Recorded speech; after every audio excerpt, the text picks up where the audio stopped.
Ito na nga kaya ang lightest basketball shoe ni Adidas ngayong 2025. Carbon siya, Lodi. Ganito nga yung sapatos na sinuot ni KQ and ni Jalen Green. Player exclusive nga lang pala yung colorway na ginamit nila. So sana mag-release din dito.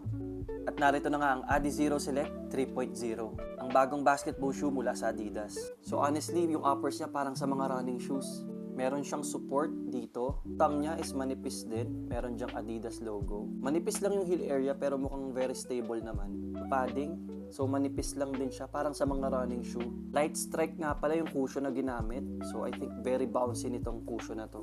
May carbon fiber siya. Translucent yung kanyang outsole. So, hindi ko marirecommend to for outdoor use. Fitting nga pala nito, since narrow footer ako, nag-half size down ako, and very good yung fit sa akin. Kaya wide footers, kahit siguro mag-true to size kayo, pwede sa inyo to. 327 grams, ang gaan nga lang nito guys. At narito na nga ang Adizero Select 3.0. Abangan nyo dahil gagamitin natin to sa court. Ito nga pala si Kuya Jogs. Make sure naka-follow ka para updated ka sa mga videos ko.